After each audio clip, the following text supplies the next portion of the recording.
everybody, I'm Tom Vasel, and welcome to the Dice Tower. As we continue to take a look at the best of 2025, today I'm going to talk about the games that have the coolest components, the best production values, in my opinion. And I put a lot of things into thought on this, as in what's in it, the graphic design, the art, the pieces. You know, there was a time where people would say, this is the game that has the coolest miniatures in it. And almost none of these games have miniatures in. There's a couple, and one of them has miniature buildings. But for the most part, these are just productions that made me go, wow. And I'm sure everyone has different opinions on this, and we'd love to hear them from you all. But here are my 10 coolest productions of 2025. Number 10 is Bridge or Bust. Now, this is not really a game as much as it is a puzzle, in the same idea of the Think Fun puzzles, but we review those on this channel. And this one's also big and expensive, which is why it's number 10. Bridge or Bust is from Upper Story, and Upper Story has made some amazing stuff in the past, probably best known for Turing Tumble, where the marbles come down, and you're basically building a rudimentary computer. Bridge or Bust, you're building a bridge, and you're trying not to make it break. This is a game that teaches you actual bridge making. The components are incredible.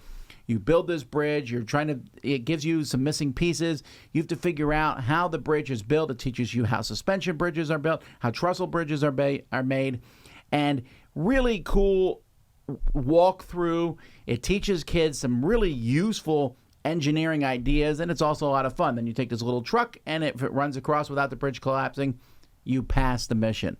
So that's Bridge or Bust. Number 9 is Panda Spin. Panda Spin from Moongate Design. This is a game, I like the production of this one because I love the cards in this.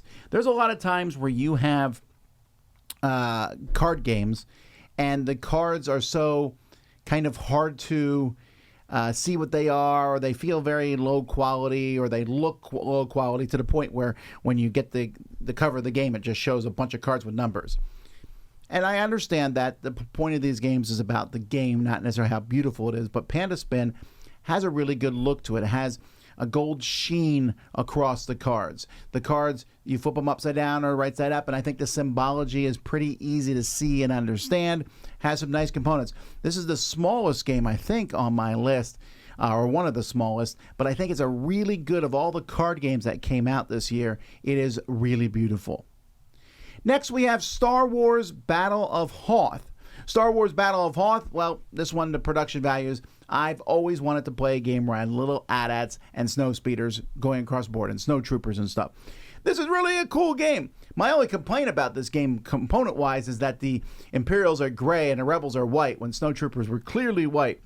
But beyond that, I think this game is a lot of fun. It comes in a very affordable, small package compared to some of the bigger games of this genre. Like this year, Days of Wonder re-released Memoir 44, and there's Command and Colors Ancients, and there's a lot of games that are in this series. But Battle of Hoth comes, it's small, it's easy to set up, and yet it looks really good. Those little AT-ATs are just little plastic things, and this kind of satisfies that person who, as a kid, you wanted to play with your Star Wars figures and have them be somehow in a game. And this game allows that to happen. Next, we have Brink from IV Studio. Now, it's pretty easy in some senses for IV Studio to make it on the list of best production because production is one of their hallmarks. They put out some really cool games. But Brink has these spaceships. And Brink is a game that looks like a space war game, but it's not. It's almost kind of like an upgraded Catan, in where you're placing pieces on hexes, but you have one spaceship that goes on a hex, and you just get one hex. One that spans 2 hexes, and it gets the resource of both hexes, and one that's 3. But the spaceships are built specifically for that to happen. The cards look really good. There's a good graphic design and layout. The thing feels like space when you're playing it. And so just a really neat, fun production, Brink. Next, we have Positano from Slugfest Games. This is one of those games where I mentioned I had miniatures, but these are miniature buildings. And this gives you almost a Lego feeling to it. The buildings, they fit together, they snap together in a very satisfying way. And in this game, you're building these hotels, trying to get a good view of the seashore. And I built a 4-size hotel in front of your 2, and now you have no look at all.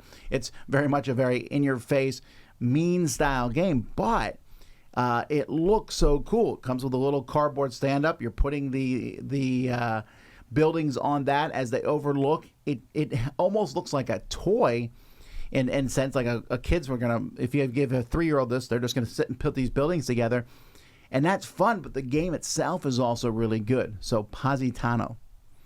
Then we have Storyfold Wildwoods. This is from Open Owl Studios, another company that just really does good production. Storyfold Wildwoods, there's a couple reasons I put it on here. One, I love the idea. The art is fantastic. But I'm coupling that with the fact that it's a book. You open the book, the cards come out, everything is clearly marked, the symbology is really well done. You move these pieces around, and then you flip to the next page of the book, and you move along the path in the story, or you flip to another page in the book, depending on how well you did on this page. When you're done, it has a great save system where you just can close the book up, keep the page where you were on, and that's just a neat idea. This is a solo game where you're playing through by yourself through a story, but the production, I think, is top-notch. Number 4 is the reprint of Cyclades Legendary Edition. This is the one that does have the miniatures, right? Tons and tons of little miniatures of monsters, miniatures of heroes, but it also has a beautiful board. There's a layout, there's cards, the art is fantastic, the rule book's great. This one is like the total package, and I'm really impressed with this.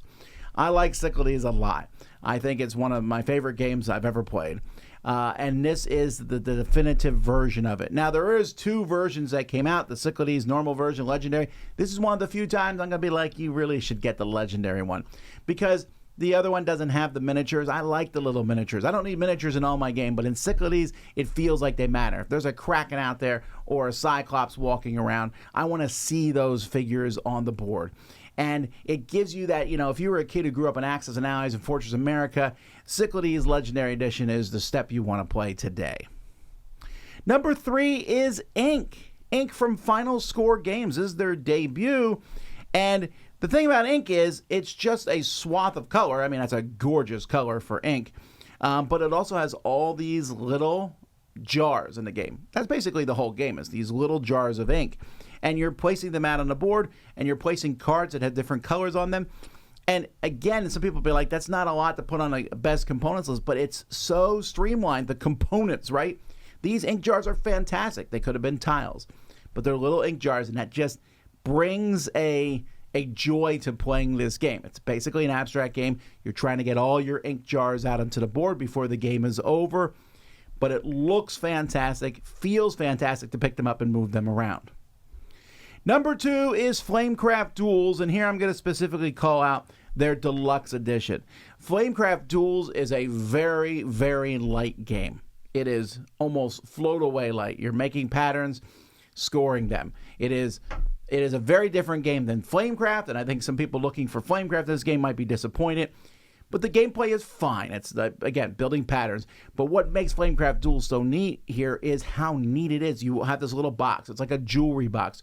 You open the latch. Inside, the cards are held in almost by magnets. There's these nice acrylic tiles that you're placing on the board. The colors swath, the art, the whole thing. As Sandra Tang's art definitely elevates it to some degree. But the whole package, it's a small package, but it feels like you're playing a cool game. My son was like, I didn't know games could look this nice. And he's someone who plays games with me all the time. So that was an impressive feat for him. And that's why it's my number 2.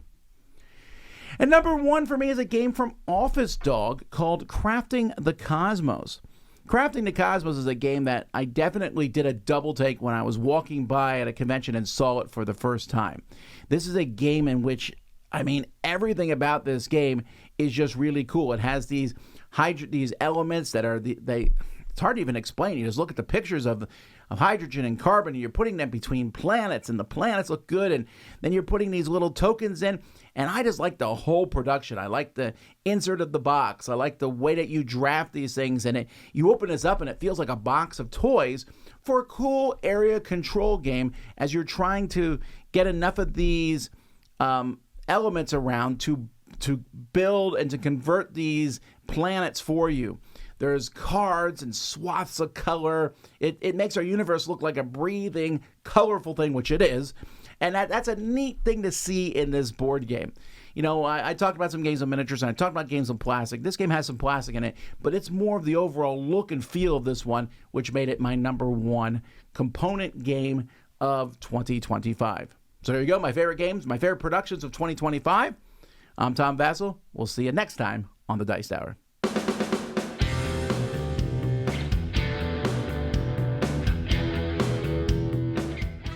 Hey folks, I'm Tom Vasel. Thanks for watching this video. Check out our channel.